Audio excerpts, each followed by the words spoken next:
नमस्ते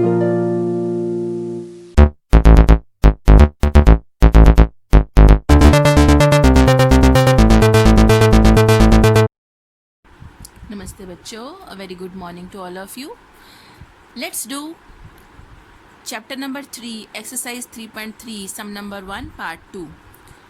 हमें यहाँ पर दो इक्वेशंस दी गई हैं, दोनों रैखिक समीकरण हैं, लीनियर इक्वेशंस है दोनों. इनको हमें सॉल्व करना है. एस और टी जो दोनों हैं इनकी हमें वैल्यू पता लगानी है. तो अब हम इन दोनों इक्वेशंस में हम प्रतिस्थापन विधि या सब्स्टिट्यूशन मेथड से हम इसे सॉल्व करेंगे. फर्स्ट इक्वेशन से हम दोनों में से किसी भी एक चर का मान ज्ञात कर लेंगे. ठीक है, तो फर्स्ट इक्वेशन है s minus T is equal to 3. तो चलिए यहाँ से हम s का मान पता लगाते हैं. s is equal to T को इस साइड लेकर जाएंगे राइट साइड, 3 प्लस टी. तो इस प्रकार हमें s का मान प्राप्त हो गया 3 plus T.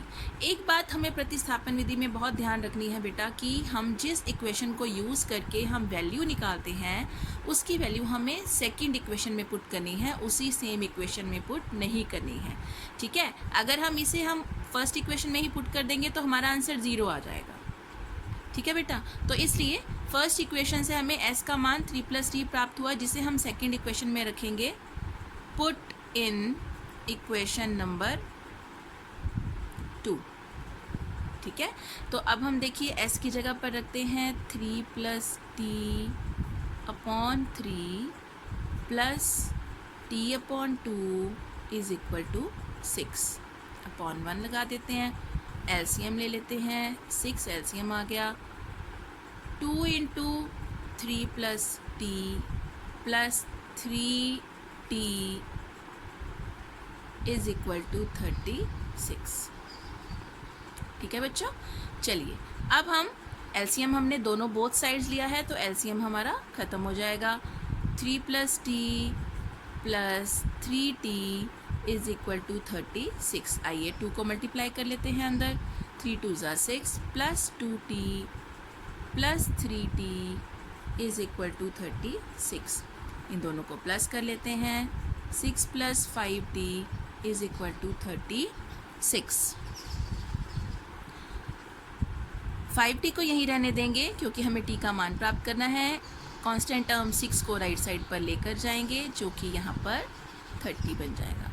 5t is equal to 30 and t is equal to 30 divided by 5 is equal to 6. तो t का मान जो हमें प्राप्त हुआ बच्चों वह प्राप्त हुआ 6.